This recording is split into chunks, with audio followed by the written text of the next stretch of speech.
Romans chapter 8 tells us that as followers of Jesus, as children of God, who have the Holy Spirit dwelling in us, we are anticipating the end, a glorious end.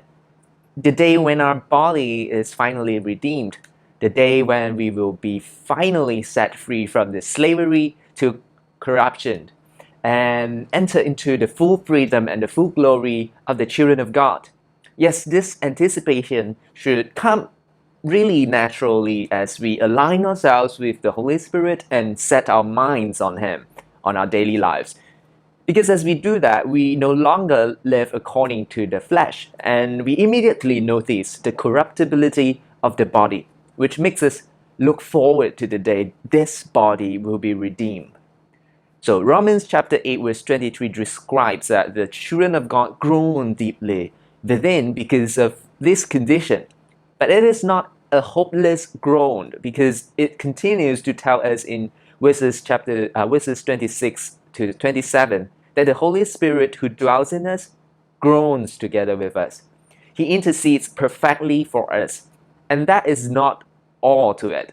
Now let's take a look at verse 28. It's a famous Bible verse among Christians. Verse 28 says, "And we know that God causes all things to work together for good to those who love God, to those who are called according to His purpose." If we read these words alone, it seems to tell us that God will make sure that all things will eventually turn out good for those who love Him.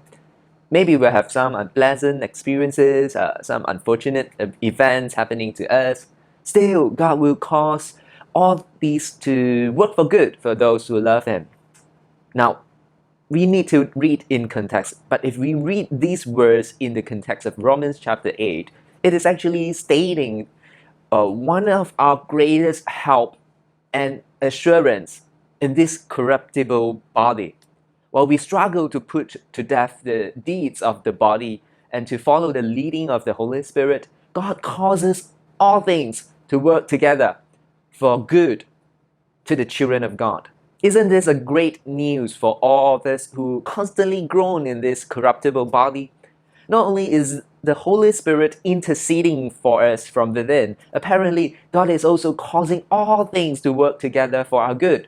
These words tells us that God is using all the external factors for our good. What kind of good is that? It is the kind of good that sustains us in our ongoing groaning and our struggles, and it brings God's purposes in our lives to fruition. At times we will feel discouraged because of our weakness, because of this corruptible body. There are times when we fail to put to death the deeds of the body. There are times when we fail to follow the leading of the Holy Spirit. There are times when we feel helpless in our struggle. We think that God is not with us. We feel lonely as if we are persevering on our own. As real as those feelings and thoughts are to us, so real, yet the truth remains is that the Holy Spirit is doing His work in us. He is interceding for us.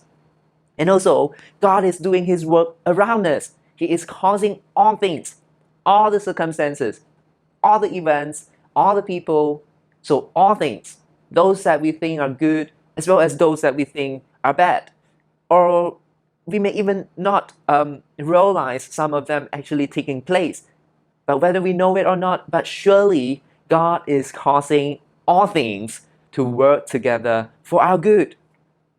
So when you feel discouraged and want to give up, especially when some things happen to you, maybe there are unfortunate things, bad things, unpleasant things, things that make you feel like there is no point to persevere anymore.